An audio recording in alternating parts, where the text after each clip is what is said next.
Hello and welcome to another video on the First Descendant. Today I wanted to share a build for the Thunder Cage because the Thunder Cage is a very versatile gun. It is very easily available.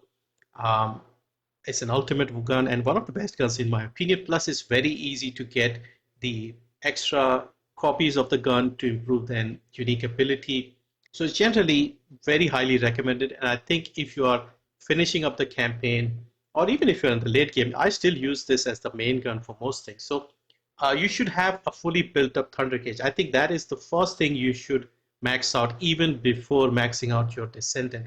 I think get your Thunder Cage built up, get your Bunny, Ultimate Bunny built up, and then look at other things. So basically you are targeting around 500,000 DPS, and these are the mods that most people are using. This is not like a unique build that I have come up with.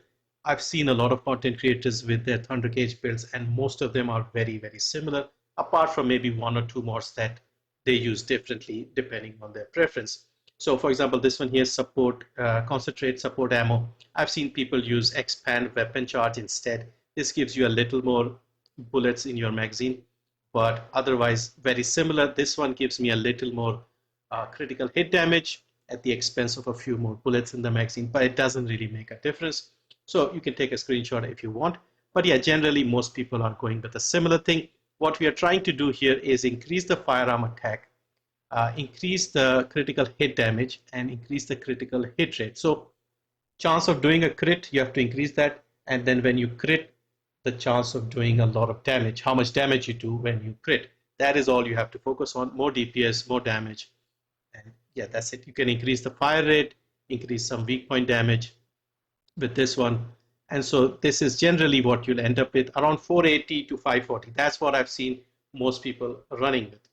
So after this, just wanted to talk about the ability. So the unique ability of the gun is electric shockwave. So what it does is when you shoot at a group of enemies, you'll hit one guy and it'll cause an explosion that will do damage to nearby enemies.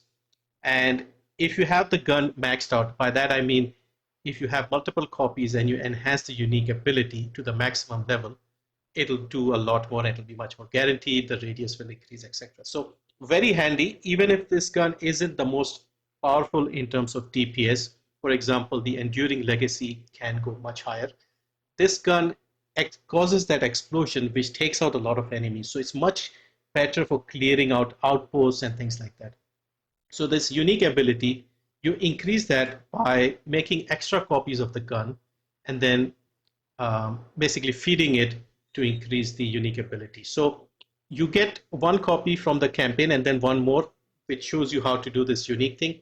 And then you can create three more, craft three more, and then you'll be able to max it out. So the crafting is also easy for this, research or crafting, whatever you want to call it. This is one of the guns that is easiest because you don't have extra materials to do. For example, if you look at something like this, you have more parts to this.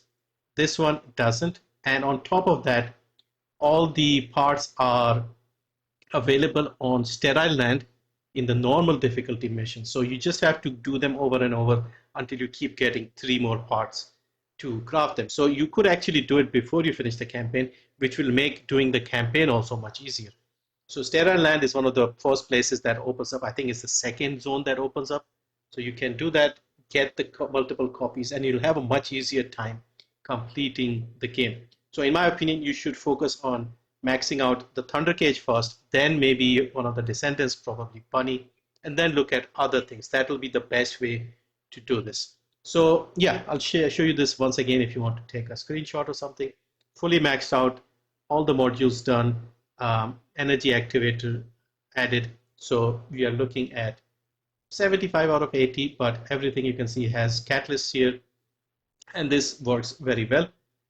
The only thing that you can increase further is if you use the unique ability. So weapon readjustment, you have to increase the attributes.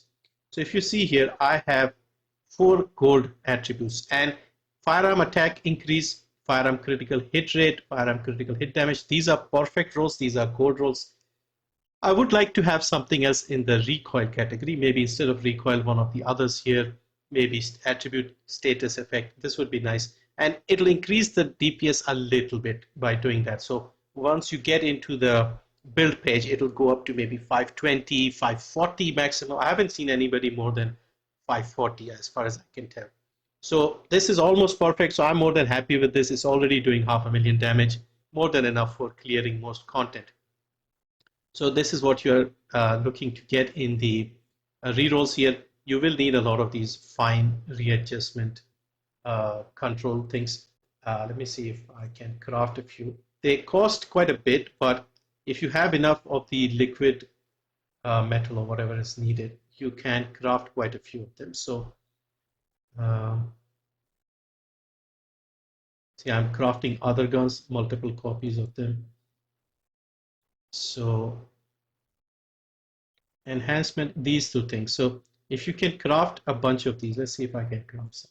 I have re-rolled this so many times, kind of out of, okay, so it's 20 here, and I can do maybe another 20. So yeah, you will need a lot of these. I've gone through hundreds of these just to get the right rerolls for the guns, and only 1 or 2 guns I've managed to do that. So yeah, this will get crafted in a little time, and then you can use these to get the rolls that you want. But yeah, generally just focus on firearm attack increase, critical hit rate, critical hit damage, and yeah, 4 golds. This is pretty good. Like, this is almost perfect.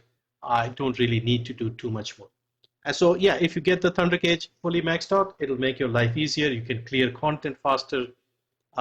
If you are, let's say, going for an outpost with Sharon might be a little weak if you don't have the energy activated, but if you have this gun, you'll be able to clear the outpost very quickly.